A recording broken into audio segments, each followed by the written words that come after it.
پیارے دوستوں، تاریخ انسانی کی ایک حسین و جمیل عورت کہ جس کے حسن کے چرچے پورے عرب کے اندر مشہور تھے اور جو بے انتہا کرشماتی تھی، اور ایسی دیوی جو کہ سیاہ و سفید کی مالک تھی، اور تاریخ انسانی کا ایک ایسا شخص کہ جس کے اخلاق و کردار اور حسن و سیرت کے چرچے بھی پورے عرب کے اندر مشہور تھے، حتیٰ کہ اس کی نکاح کے لیے پورے عرب میں بطور جوڑا کوئی لڑکی ہی نہیں ملتی تھی، اور حسن اخلاق اور حسن سیرت کی بنا پر ہر آنے والے حاجیوں کی بہت دیکھ بھال اور خدمت بھی کرتا تھا۔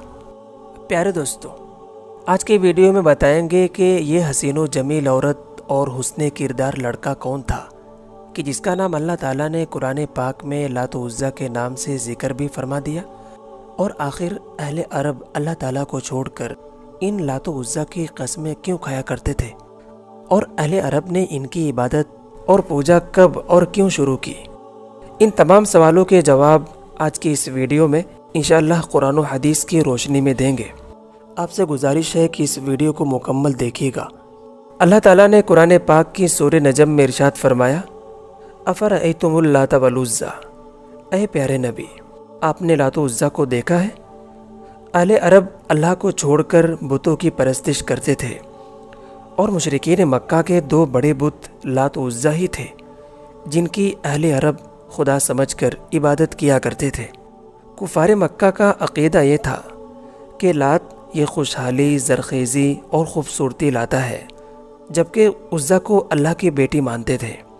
کفار مکہ کا ماننا تھا کہ عزیٰ سیاہ و سفید کی مالک ہے، یعنی دن رات کا بدلنا اور تمام موسمی تبدیلیاں اسی کے ذمے ہیں۔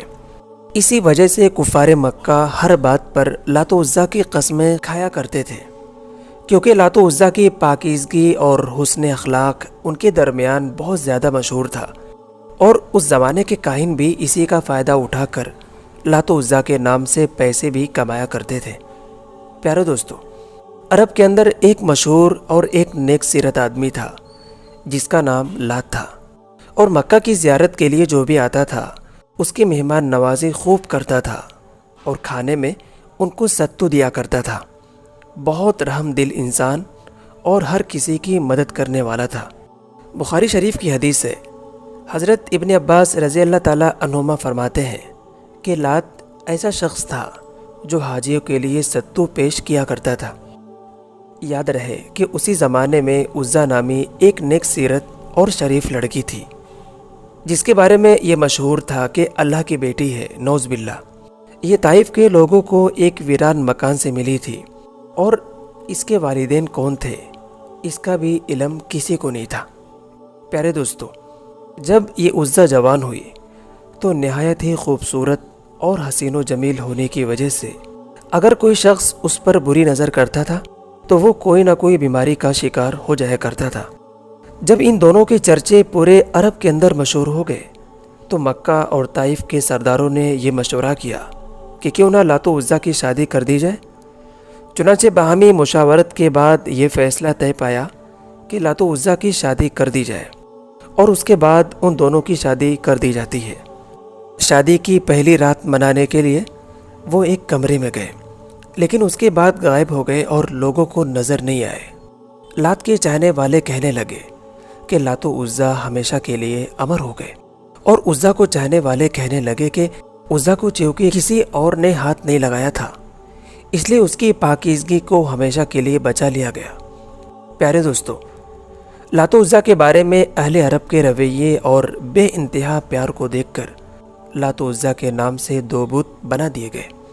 اب جیسے جیسے زمانہ بیتتا گیا، لوگ ان کے سامنے منتیں ماننے لگے، اور ایک دور ایسا بھی آیا کہ ان کے لیے قربانیاں دے کر پوجا اور عبادت بھی کرنے لگے۔ ابن اسحاق رحمۃ اللہ علیہ فرماتے ہیں کہ لات پر حق رکھنے والا قبیلہ بنو ثقیف تھا جو کہ طائف میں آباد تھا، اور لات سے آنے والی آمدنی پر حق بھی یہی بنو ثقیف قبیلہ رکھتا تھا۔ اسی وجہ سے ان کی تعظیم لوگوں کے دلوں میں بہت زیادہ تھی، اور ان کے لیے دو الگ الگ کمرہ بھی تیار کر دیے گئے تھے۔ جس طرح خانہ کعبہ میں قربانی کے جانور بھیجے جاتے تھے، اسی طرح ان دونوں بتوں کے لیے بھی قربانی کے جانور بھیجے جانے لگے۔ لات کو خدا کا بیٹا مانتے تھے، اور عزا کو خدا کی بیٹی نعوذ باللہ مانتے تھے۔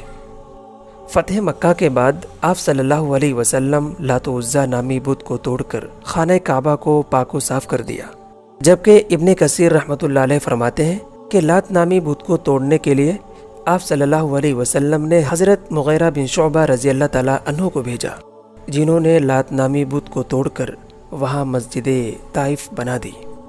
حضرت ابو طفیل رضی اللہ تعالیٰ عنہ فرماتے ہیں کہ فتح مکہ کے دن آپ علیہ السلام نے حضرت خالد بن ولید رضی اللہ تعالیٰ عنہ کو بطن نخلا کی طرف بھیجا کہ وہاں جائیں اور عزا نامی بت کو توڑ کر آئیں۔ چنانچہ خالد بن ولید رضی اللہ تعالیٰ عنہ روانہ ہوئے اور وہاں پہنچ کر ایک کمرہ اور درخت پایا۔ آپ رضی اللہ تعالیٰ عنہ نے اس درخت کو کاٹ دیا اور کمرے کو توڑ پھوڑ کر ختم کر دیا، اور آپ رضی اللہ تعالیٰ عنہ یہ سمجھے کہ عزا کو ختم کر دیا گیا۔ اس کے بعد ان تمام واقعہ کا ذکر آپ صلی اللہ علیہ وسلم سے کیا۔ آپ صلی اللہ علیہ وسلم نے فرمایا کہ دوبارہ جاؤ، کیونکہ عزا کا بت ابھی بھی قائم ہے۔ چنانچہ حضرت خالد بن ولید رضی اللہ تعالیٰ عنہ روانہ ہوئے، اور جب وہاں پہنچے تو مجاورین نے آپ رضی اللہ تعالیٰ عنہ کو دیکھ کر پہاڑوں پر پھیل گئے اور عزا عزا پکارنے لگے۔ اتنے میں اچانک حضرت خالد بن ولید رضی اللہ تعالیٰ عنہ کے سامنے ایک کالی کلوٹی اور سیاہ فام عورت ظاہر ہوئی، جس کے بال بکھرے تھے اور برہنہ تھی۔ جب اس عورت نے آپ علیہ السلام کو دیکھا تو اپنے اوپر مٹی ڈالنے لگی، اور حضرت خالد بن ولید رضی اللہ تعالیٰ عنہ تلوار لے کر اس کی جانب بڑھے اور ایک ہی وار سے اس کا کام تمام کر دیا۔ اس کے بعد آپ علیہ السلام پیارے نبی صلی اللہ علیہ وسلم کے پاس حاضر ہوئے اور ان تمام واقعہ کا ذکر کیا، تو آپ علیہ السلام نے فرمایا ہاں، وہی عورت عزا تھی جو بت کے اندر داخل ہو کر اپنی پوجا کرایا کرتی تھی۔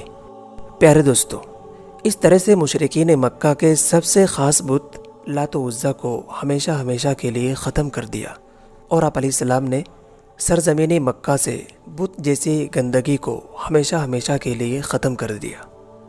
امید کرتے ہیں کہ یہ ویڈیو آپ کو ضرور پسند آئی ہوگی۔ اگر پسند آئی ہے تو اس کو شیئر کریں، اور اس طرح کی ویڈیو کے لیے ہمارے چینل الکوثر وائس کو سبسکرائب بھی ضرور کریں۔